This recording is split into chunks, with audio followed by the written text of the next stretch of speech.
Hey guys, welcome to our January series. I'm Pastor Tyler. And I'm Miss Sarah, and I'm so excited that you joined us for another week online. And because it's January, we have a brand new word, and that word is responsibility. And responsibility means showing you can be trusted with what is expected of you. And as we learn more about what responsibility means, I want to challenge you guys to make sure you're watching the stories, you're paying attention to how the characters in those stories are showing what it means to have responsibility. But before we get into our Bible story, get on your feet, get loose, and let's worship together.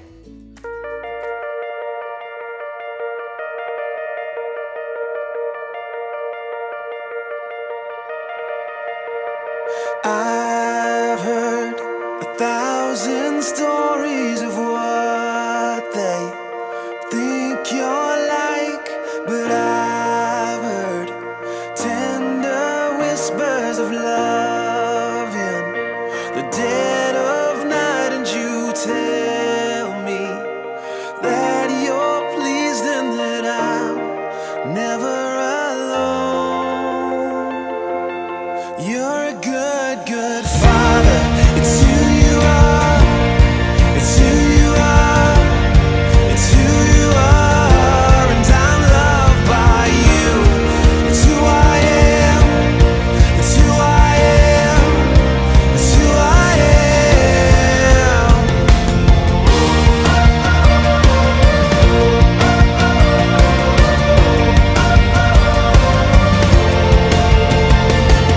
I've seen many searching for answers far and wide, but I know we're all searching for answers only you can provide, 'cause you know just what we need before we say a word. You're a good, good father. It's who you are.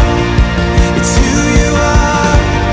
It's who you are, and I'm loved by you. It's who I am. It's who I am. It's who I am. You're a good, good father, and I'm loved by you. You are perfect in all of your ways. Perfect in all of your ways. You are perfect in all of your ways to us. You're a good, good father. It's who you are. It's who you are. It's who you are, and I'm loved by you. It's who I am. It's who I am. It's who I am. You're a good, good father. It's who you are. It's who you are. It's who you are, and I'm loved by you. It's who I am. It's who I am. It's who I am. You are perfect in all of your ways. You are perfect in all of your ways. You are perfect in all of your ways to us. You're a good, good father. It's who you are. It's who you are. It's who you are.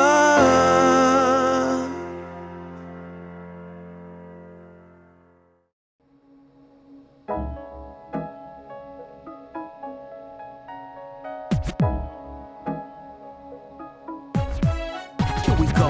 Everything fades with the word of the Lord. Yeah. Truth. Light. Mirror. Sword. Everything fades with the word of the Lord will stand forever.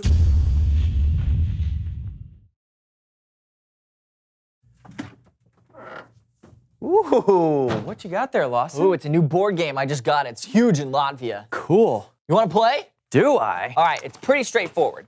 So you start by choosing a token, right? Now, the green token has a different power than the orange one because green token has the ability to roll again every single time you roll a 4. Now, the orange player can only carry one antique at a time. Each antique has a special, unique ability. You get to add one move to your turn unless you roll a prime number. So, next up, the red token right here gives you the power to scapegoat one other person. Now, the blue token gives you the ability to carry water.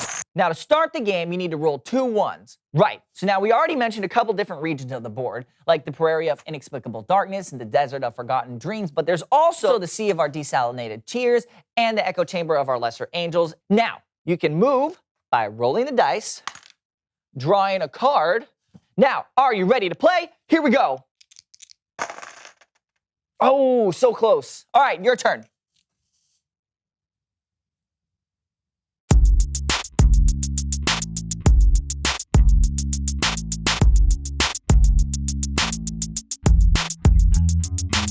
Hello, everyone. I'm Steven. And I'm Lawson, and welcome to the So-and-So Show. Steven, you know what? I was thinking we should play a game. Let's do it. But I'm all out of games. Oh.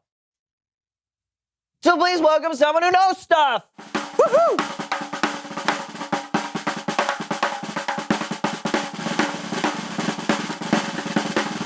Come in. All right, take a seat. Here we go. Boom. Papa squat. All right. Right there. All right. Thank you. I'm a little nervous. I'm not usually on camera. This is all very exciting. Yes. So why don't you tell us who you are and what you know? Well, I'm Sebastian Longfellow, and I design board games. Wow. Can you tell us about some of the games you've designed? Oh, sure. I have a brand new game I'm working on where the goal is to move all 4 of your pieces from your home pad to the center, but it has special goals like you can set up a blockade with 2 of your pieces, and you can roll again if you roll doubles. So like Parcheesi. I never heard of it. It's a pretty popular game. Huh. So what other ideas you got there in that notebook? Oh, well, this one's really creative. It's on a special board with a numbered grid with different ships on it. Your opponent has to call out the different coordinates, and if they hit where your ship is placed, it's a hit. Your goal is to sink all of your opponent's ships. Oh, Battleship. Yeah, No, I call it sink a ship. But it's like Battleship. very similar. That's a game? Yeah. Okay. What else? Well, this one has 5 dice. And Oh, Yahtzee. Well, this one, you make words from different letter tiles and you put them together. That's You Scrabble. I think that's where you're going. Okay, with that. well, this one can be played anywhere. It's a 3x3 grid, and you make Okay. X's and O's, and then Tic-tac-toe. With the 3x3. That's tic-tac-toe. Someone is stealing my ideas. Hey, it's okay. Don't worry about it. Clearly, you've got a talent for coming up with board game ideas. You just have to come up with an idea that no one's ever tried before. So, let's come up with a theme. Yeah. What is a good theme for a board game? Clowns. Okay, yeah, clowns. Clowns. Sure. So, okay, you come up with a clear goal for the clowns. What's a good kind of like a theme that they have to, a goal that they have to work towards? Let's say they have to. Fit 10 of their friends in a car. Yes. Okay. Exactly. Yes. Yes. Okay. Perfect. Yes, I actually like that. That's special. There's a simple and direct goal everyone is trying to accomplish. Yes. And then you would layer in different objectives and obstacles like an escaped lion, a heckling child, or banana peels of varying sizes. Now you've got it. Yeah. Okay. Wait. Has anybody made that game yet? No, but it sounds Let fun. me go and make it before someone else does and steals my idea. Sebastian Longfellow out. Good luck. Bye, buddy. Fun with your clowns. I'd play that game. Do you want to invent it before he does? Stop. Okay, sorry. It's Bible story time with Kellen.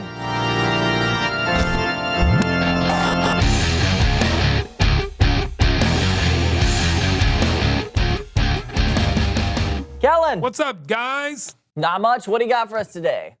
Well, I got a parable that Jesus told from the book of Matthew. Now, Jesus would often teach using stories called parables that showed a bigger truth about God or the world. Perfect. Take it away. Sure thing. And here to help me today are the So-and-So Show players. Why?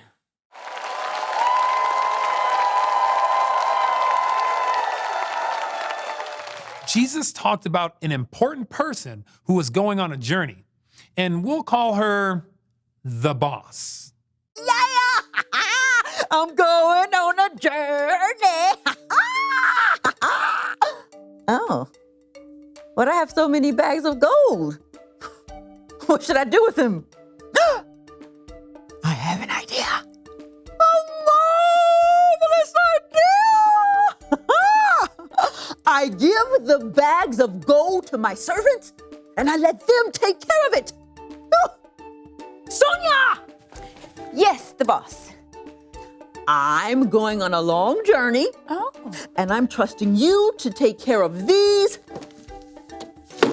5 bags of gold. Me? Absolutely.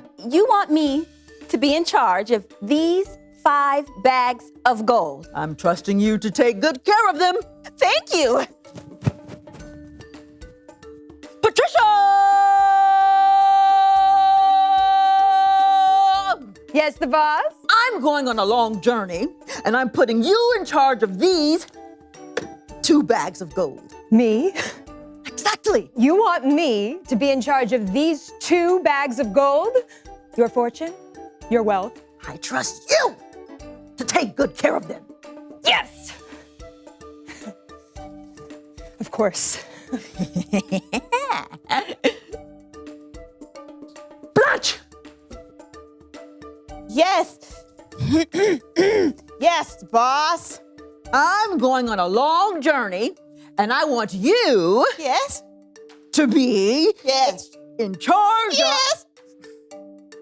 in charge of this 1 bag of gold. Me? Yes, I trust you to take good care of it.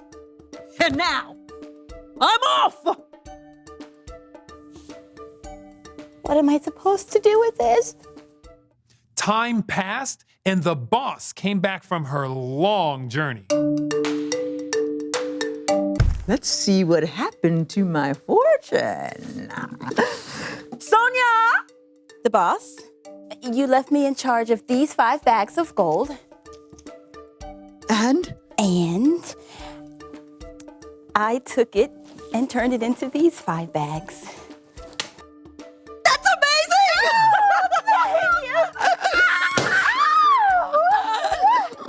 You've been faithful with a few things. I'll put you in charge of many things. Share in my happiness. Thank you. Thank you.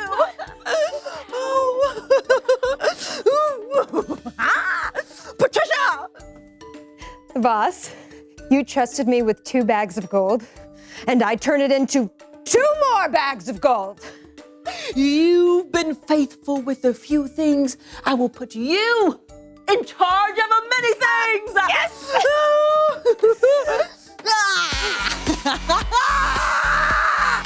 Come, share in my happiness.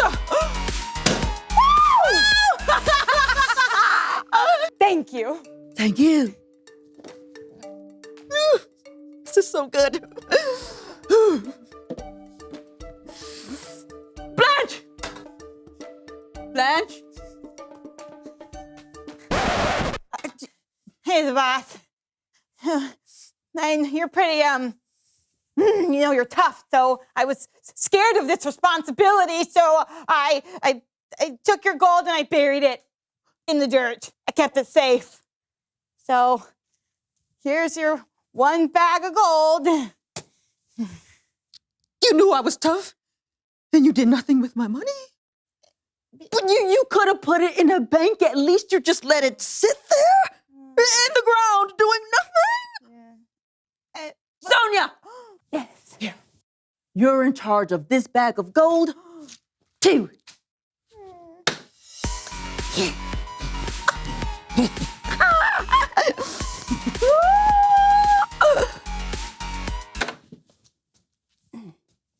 What are you doing? Dancing. You could have shared in my happiness, but you chose not to do anything with what you were given. You missed out. Outside. Yeah, go. Keep going. Further. Is this far enough? Further. Okay, thank you for this opportunity. Patricia. Let's party!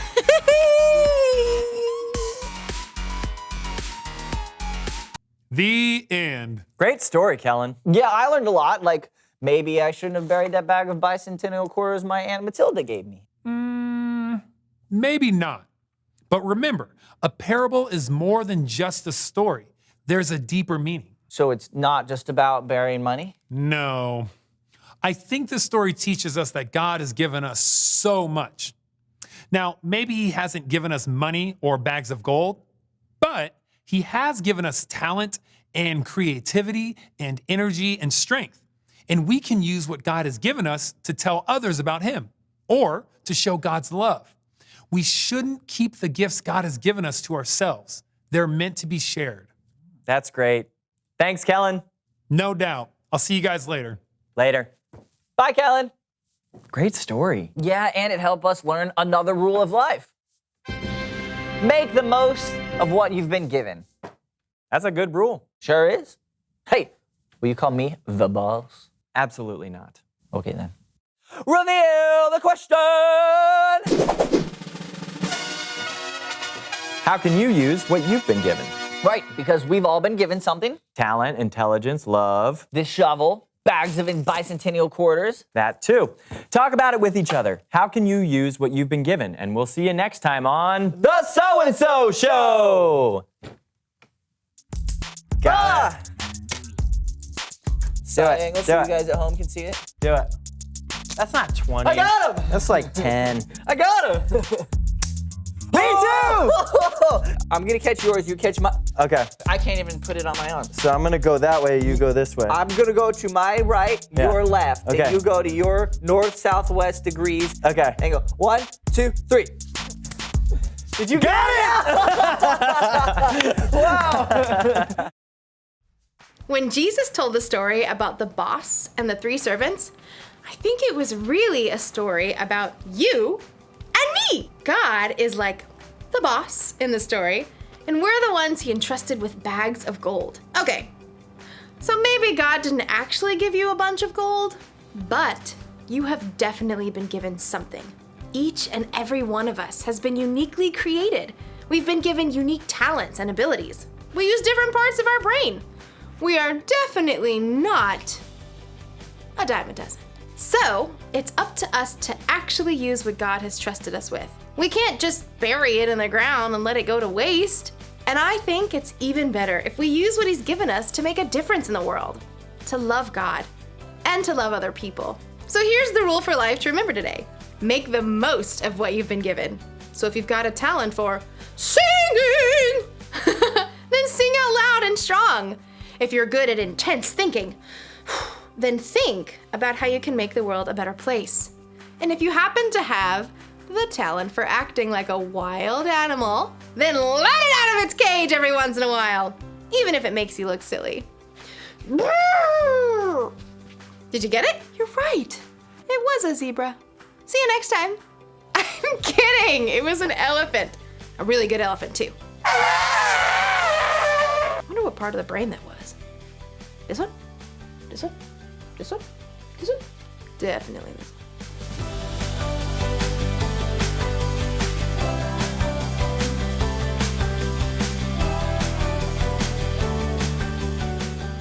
Man, what a great story today. Responsibility is something that we all can learn to be better at. Now I think it's time for us to learn and go over our memory verse for this month. Suppose you can be trusted with something very little. Then you can also be trusted with something very large. Luke chapter 16, verse 10a.